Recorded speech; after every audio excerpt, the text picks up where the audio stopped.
الہاد دین اور حقوق نسواں کے حوالے سے ہے۔ الہاد دین کا مطلب یہ ہے دین سے پھر جانا اور بات کرنا حقوق نسواں کی۔ جب اسلام پھیلا ہے تو وقت اسلام لوگوں کے پاس جو وسائل تھے وہ کروڑہا تھے، لاکھوں میں ان کی مقدار جاتی ہے، مگر تسکین نہیں تھی، حقوق نہیں تھے۔ جب حضور تشریف نہیں لائے تھے تو تب تو حقوق نسواں کی بات تھی، مگر جب آمینہ کے لال تشریف لے آئے انہوں نے تو غلاموں کے بھی حقوق قائم کر دیے۔ یہ وہی عورت تھی کہ اگر ماں کے روپ میں ہوتی تو منڈی میں سیل کر دی جاتی، اور اگر بیٹی کے روپ میں ہوتی تو اس کو غیرت کے نام پر زندہ درگور کر دیا جاتا، اگر یہ بیوی کے روپ میں ہوتی تو پھر اس کو پاؤں کی جوتی سمجھا جاتا۔ لیکن جب میرے اور آپ کے نبی آئے، آپ نے آ کر کے جنت سمیٹ کے ماں کے قدموں تلے رکھ دی، کہا اے لوگو تم تو غیرت کے نام پہ بچیوں کو زندہ دفن کرتے ہو، الفاطمہ تو بدعۃ منی، سن لو فاطمہ میرے جگر کا ٹکڑا ہے۔ اور بیوی کو کہا عائشہ جس پیالے کے اوپر آپ کے ہونٹ لگے ہوں گے میں محمد عربی ان ہونٹوں کے نشان پر ہونٹ رکھ کے پیوں۔ جب حضور ختمی مرتبت نے عورت کو یہ حقوق دے دیے تو پھر یہ کیا سڑکوں پہ تماشا لگ گیا، کیا عورت حقوق نسواں پہ باہر نکل آئی۔ سنیے میری بہن، سنیے میری ماں سیدہ فاطمہ الزہرا کی سیرت سنیے۔ آپ حضور کی بیٹی ہیں اور سب سے چھوٹی بیٹی ہیں، حسنین کریمین کی ماں ہیں، مولا کائنات کی زوجہ محترمہ ہیں اور حضور کی بیٹی ہیں۔ انبیاء کی اولاد جو ہے وہ قابل احترام ضرور ہوتی ہے، ہم اس چیز سے انکار نہیں کرتے، مگر کچھ خوبیاں اس اولاد کے اندر بھی پائی جاتی ہیں کہ ان کو زمانے میں عزت ملتی ہے۔ آپ قرآن اٹھا کے دیکھیے، حضرت نوح کی بیوی ہے اور حضرت نوح کی بیوی نے وقت عذاب کے قریب اس نے کہہ دیا کہ میں آپ کے رب پر ایمان نہیں لاتی، لہٰذا میں آپ کی کشتی میں سوار نہیں ہوتی۔ جب عذاب آیا اور عذاب آنے کے بعد تاریخ گواہ ہے، قرآن اس کی گواہی دیتا ہے کہ ان کی بیوی رلتی پھرتی نظر آئی اور ان کا سگا بیٹا جو عذاب میں ڈوب گیا۔ اچھا اگر انبیاء کی اولاد قابل احترام تھی تو پھر اللہ تعالیٰ نے نوح کے بیٹے کو کیوں غرق کر دیا؟ حضرت کسی کا بیٹا ہونا، کسی کا برخوردار ہونا یہ عزت کا حامل ہوگا، مگر کچھ کوالٹیز اس بندے کے اندر بھی پائی جانی چاہیے۔ اور میں آپ کو علل اعلان کہتا ہوں، ایک نسل پیر ہوتی ہے، ہم 10 نسلوں تک ان کی عزت کرتے ہیں، حالانکہ ان میں وہ کوالٹی پائی نہیں جاتی۔ سنو میرے بھائیوں، وہ کوالٹی اگر انبیاء کے بیٹے میں نہ پائی جائے تو وہ ان کی عزت نہیں کی جاتی۔ تو یہ آج کا پیر، یہ آج کا عالم، یہ آج کا مولوی کیا حیثیت رکھتا ہے کہ ہم اس کے بیٹے داڑھی منڈے ہوں اور شبابی کبابی ان کی طرز معاشرت ہو اور ہم ان کے ہاتھوں کو چومتے پھرتے نظر آئیں؟ میاں یہ بات نہیں ہے، لیکن میں بات یہ کر رہا تھا سیدہ فاطمہ الزہرا کی، آپ کے اندر وہ خوبیاں پائی جاتی تھی کہ آپ حق رکھتی تھی کہ آپ کو عزت دی جائے اور آپ کو جنتی عورتوں کی سردار مانا جائے۔ اور نبی پاک صلی اللہ علیہ وسلم کی اپنی بیٹی سے محبت دیکھیے گا، نبی پاک صلی اللہ علیہ وسلم کی صاحبزادی جو ہی کمرے میں تشریف لاتی، حضور نبی رحمت صلی اللہ علیہ وسلم اٹھ کر کے ان کا استقبال کرتے ہیں۔ میں آج کے والد سے بھی یہی بات کہوں گا، اپنی بیٹی کی یہی عزت کیجئے، حضور کے بتائے ہوئے طریقے کے مطابق عزت کیجئے۔ وہ یونیورسٹی میں پڑھے، وہ کالج میں پڑھے، یا پھر ہائی اسٹینڈرڈ اوور کنٹری میں چلی جائے اور آؤٹ کنٹری میں بھی جا کر کے کرے، لیکن جب آپ اس بچی کی عزت کرتے ہوں گے تو ہر وقت اس بچی کو برے خیالات یہ داغ بچانے سے جو ہے وہ آڑے آ جائیں گے۔ اس کو پتا ہوگا میرے والد نے میری عزت کی ہے، میرے بھائی نے مجھے عزت دی ہے، تو کبھی بھی اگر اس کے دل میں شیطان یہ بلبلا اور یہ کوئی وسوسہ ڈالے کہ تم ان کی عزت پر داغ لگا جاؤ تو جو آپ کی عزت ہوگی حضرت وہ اس کے سامنے آ جائے گی۔ میں یہی کہتا ہوں، آج کا بھی والد آج کا بھائی، آج کا بیٹا اگر عورت کو عزت دے دے تو عورت کبھی بھی سڑکوں پہ نہ آئے۔ اس میں ہماری بھی کچھ کوتاہیاں ہیں، ہم نے ان کے حقوق کو نہیں سمجھا۔ یہ صبح سے لے کر کے رات تک کام کرنے والی نوکرانی نہیں ہے حضرت، یہ ہماری بیوی ہے جس کے ساتھ ہم نے ہاتھ پہ ہاتھ ڈال کے کہا تھا کہ تجھے قبول کیا ہے، مگر اس کا یہ حق نہیں ہے کہ یہ صبح سے لے کر کے شام تک کام کرے۔ مگر یہ شہزادی باپ کی اکلوتی بیٹی پھر بھی تمہارے کام بھی کرتی ہے، تمہارے بچوں کی پیدائش بھی کرتی ہے، تمہیں باپ بھی بناتی ہے، اور پھر دن سے لے کر رات تک بغیر کسی تھکن کے کام بھی کرتی رہتی ہے۔ تو ہم نے اس کو بدلے میں کیا دیا؟ کیا عزت دی؟ کیا احترام دیا؟ ہم نے جب یہ کچھ نہ دیا تو پھر پلیٹ فارم بھی سامنے آئے، اور سامنے پلیٹ فارموں پہ لکھا تھا میرا جسم اور میری مرضی۔ یہ بات تو ہماری تھی، ہماری غلطی تھی، لیکن میں اس ماں بہن سے بھی بات کرنا چاہوں گا کہ میری بہن، جو تو حقوق نسواں کی بات کر رہی ہے، یہ حقوق تو محمد عربی کے دین سے پہلے کبھی تو کرتی تو بجا تھے، لیکن جب حضور تشریف لے آئے تو پھر انہوں نے ماں کے روپ میں جنت بنا دی، بیوی کے روپ میں تسکین بنا دی، اور بیٹی کے روپ میں انہوں نے جگر کا ٹکڑا کہہ دیا۔ کیا آج بھی تیرا باپ اوور ٹائم نہیں لگاتا؟ کیا آج بھی تیرا بھائی تیرے ہاتھ پیلے کرنے کے لیے دن رات محنت نہیں کرتا؟ کیا آج بھی تیرا باپ دن رات بوڑھے کندھے پہ بوریاں لاد لاد کر کے تیرا جہیز نہیں بناتا؟ کیا آج بھی تیرا شوہر دن سے لے کر کے رات تک تیرے لیے کام نہیں کرتا؟ اگر یہ ساری چیزیں موجود ہیں تو پھر یہ کیا بے شرمی ہے، یہ کیا بدتمیزی ہے کہ تم سڑکوں پہ نکل کر میرا جسم اور میری مرضی کے نعرے لگاتی پھرو، اور پلیٹ فارموں پہ گندے گندے میسج لکھ کر کے عوام کو بتاتی پھرو۔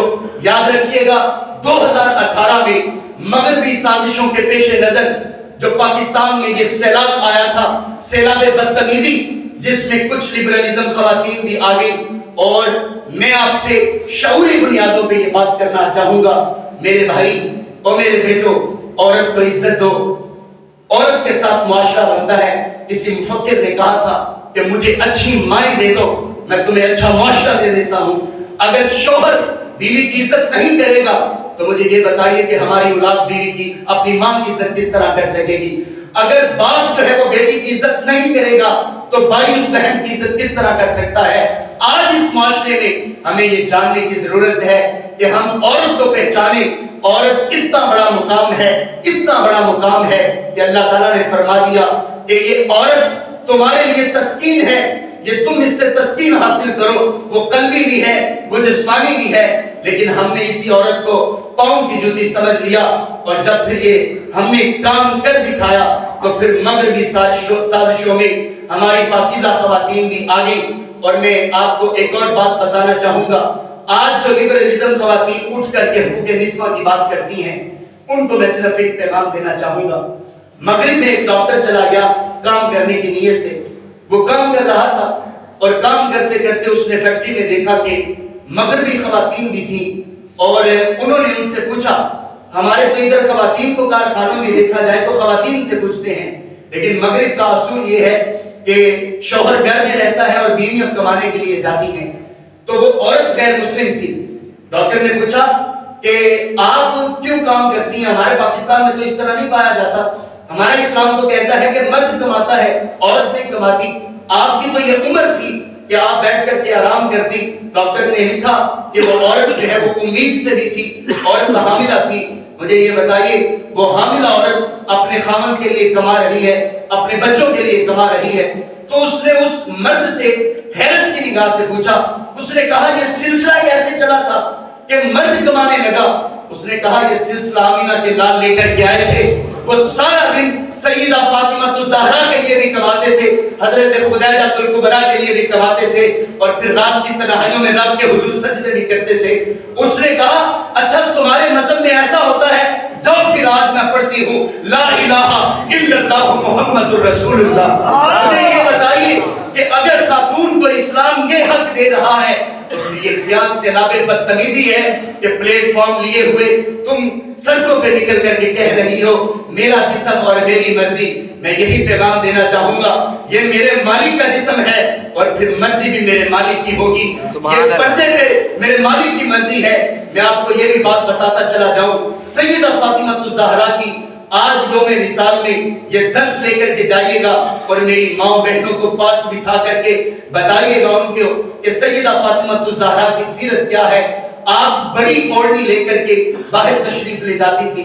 آج ٹی وی چینلوں پر بات ہوتی ہے، پردے کا مذاق اڑایا جاتا ہے، کہا جاتا ہے کہ یہ ہمارے لیے قید خانہ ہے۔ میری بہن، یہ پردہ یہ تیرے لیے قید خانہ نہیں ہے، یہ تیرا برقع تیرے لیے قید خانہ نہیں ہے، بلکہ تیری یہ ایک ایک برقعے کی سلوٹ میں تیرے حیا کا پہرا ہے۔ تم مغرب کی ٹینو نہیں ہے، تو اسلام کی بیٹی ہے۔ تمہیں کس گود میں پالا گیا تھا، تمہیں جس گود میں رکھا گیا تھا، اس گود میں تمہیں لوری ملنے والی وہ صدا محمد الرسول اللہ کی صدا تھی۔ تمہیں بتایا گیا تھا اے بیٹی تو مبارک ہو، تو سیدہ فاطمہ الزہرا کی کنیز بن کر کے آئی ہے، تو محمد کی کنیز بن کر کے آئی ہے۔ جو ہمیں لوری ملی تھی وہ یہ تھی، لیکن معاشرے نے ہمیں برباد کر دیا۔ سیدہ فاطمہ الزہرا کے پردے کی بات سنیے گا، حضرت دل پہ رکھ کر کے یہ بات سنیے گا۔ حضرت فاطمہ الزہرا ہر وقت پریشان رہتی تھی۔ آپ کی کنیز جو تھی، انہوں نے حضرت اسماء بنت امیس، آپ نے پوچھ لیا اے شہزادی آپ حضور کے گوشہ ہیں، تو مجھے یہ بتائیے آپ پریشان کیوں رہتی ہیں؟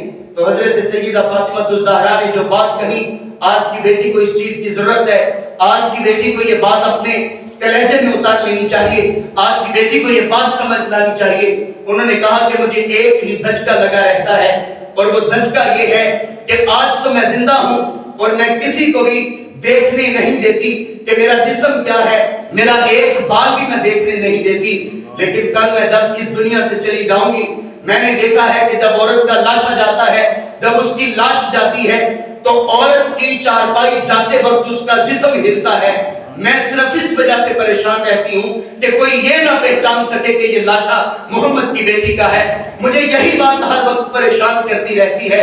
تو آپ کی کنیز نے ایک بات کی، کہا کہ ادھر حبشہ کی خواتین میں ایک رواج چلتا ہے، اور وہ رواج یہ ہے کہ جب عورت کا لاشا جاتا ہے، عورت کی چارپائی جاتی ہے، تو اوپر اونٹ کی جو کمان ہے اس کے نما لکڑیاں لگا دی جاتی ہیں، اس کی یہ جو کمر ہے وہ ٹیڑھی ہوتی ہے، یوں ہوتی ہے، اور اس کے مطابق لکڑیاں لگا دی جاتی ہیں، اور ان لکڑیوں کے اوپر چادر ڈال دی جاتی ہے۔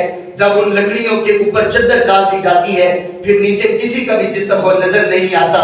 تو حضرت سیدہ فاطمہ الزہرا اس دن سے خوش رہنے لگی۔ آپ کہنے لگی اے اسماء بنت امیس، تم نے میرا سارا مسئلہ حل کر دیا، میں اس معاملے سے بڑی پریشان رہتی تھی۔ مجھے بتاؤ اے میری ماں بہنوں، جس فاطمہ الزہرا کو آپ سیدہ النساء کہتی ہو، جس کی جو ہے وہ پردے کی چادر کے سائے میں تمہیں جنت میں جگہ ملے گی، کیا اگر اس سیدہ نے تم سے پوچھ لیا کہ میں تو اپنے مرنے کے بعد بھی پردے سے پریشان رہتی تھی اور تم زندہ بھی اپنا منہ نہ چھپا سکی، تو اے میری بہن بتاؤ کہ تم انہیں کیا جواب دو گی، تمہارے پاس کیا جواب ہوگا؟ لیکن حضرت فاطمہ الزہرا کا پردہ دیکھیے، مورخین نے لکھا ہے کہ مدینہ کی دیواریں خراشوں سے بڑی ہوئی تھی، یوں بھی خراش لگی ہے، یوں بھی خراش لگی ہے۔ کسی نے پوچھا یہ مدینہ کے بازاروں میں خراشیں کس طرح کی ہے؟ تو کسی نے بتایا کہ جب صبح خواتین نماز پڑھنے کے لیے آتی ہیں تو وہ دیواروں کے ساتھ ساتھ جو ہے وہ اپنا کاندھا رگڑ کر کے چلتی ہے کہ کسی غیر محرم کی نظر نہ پڑے، بس یہی وجہ ہے۔ میں صرف ایک بات سوچتا ہوں کہ مجھے یہ بتائیے گا اگر دیوار پر خراش پڑ سکتی ہے تو اس سید زادی کے کاندھے پہ کتنی خراشیں پڑی ہوں گی، صرف ایک پردے کے پیش نظر۔ تو میں یہ کہنا چاہوں گا اگر آج کا پردہ تمہیں اتنا زیادہ ہی بھاری لگ رہا ہے تو سیدہ فاطمہ الزہرا کو کیا منہ دکھائیں گی، وہاں پہ کیا جواب دیں گی جب حوض کوثر پہ حضور سے ملاقات ہو جائے گی اور حضور تمہیں فرما دیں گے اے میری بیٹی میں نے تیرے لیے طائف میں پتھر کھائے تھے، اے میری بیٹی تیری وجہ سے میرے دانت شہید ہوئے تھے، اسی دین کے لیے میرے اوپر اوجریاں ڈالی گئی، تو پھر بتا یہ دین اتنا بھاری تھا کہ تو اپنا منہ بھی نہ چھپا سکی۔ اور اس وقت بے پردگی اس قدر بڑھ گئی ہے کہ پردے کو بوجھ سمجھا جاتا ہے۔ میں صرف ایک بات کرنا چاہوں گا، یہ شارٹ لباس پہننے والی خواتین سے ایک بات کرنا چاہوں گا، اے میری بہن تو یہ کہتی ہے کہ پردے میں میرا سانس گھٹتا ہے، تو پھر اس دن کہ جس دن مرد کو 3 چادریں دی جاتی ہیں، عورت کو 5 چادروں میں مکفن کر دیا جاتا ہے، اس دن پھر تیرا کیا خیال ہے؟ اس دن تیرا سانس کدھر سے نکلے گا، اس دن تو قبر کو منو من مٹی سے بند کر دیا جائے گا۔ اگر تو اس دن کا خیال کرنا چاہتی ہے تو میری بہن آج ہی پردہ کر لے، آج ہی سیدہ فاطمہ الزہرا کی سیرت کو اپنا لے۔ اور دوسری بات میں ایک اور بھی کرنا چاہوں گا، آج ٹی وی چینل پر لبرل خواتین آ کر کے کہتی ہیں کہ یہ پردہ جو ہے یہ تو بہت سختی ہے، یہ تو بہت مشکل ہے، اور یہ جو تم جو ہے وہ چوڑے چوڑے لباس پہنتی ہو، کھلے کھلے لباس پہنتی ہو، کیا یہی محمد عربی کا دین ہے؟ میں ان سے ایک ہی بات کرنا چاہوں گا، کیا یہ تم پسند کرے گی کہ اگر انہی شارٹ لباس میں تمہیں کفن دے دیا جائے؟ اگر تم پینٹ شرٹ کی ہی قائل ہے تو اگر پینٹ شرٹ کے ساتھ ہی تمہیں دفنا دیا جائے تو پھر تمہارا کیا خیال ہے؟ یہی وہ خاتون ہے جو زندگی میں کبھی بھی پردہ نہیں کرتی تھی، آج اس کا بھائی اس کی لاش پہ کھڑا ہو کر کے کہہ رہا ہے کسی غیر محرم کو دیکھنے کی اجازت نہیں ہے۔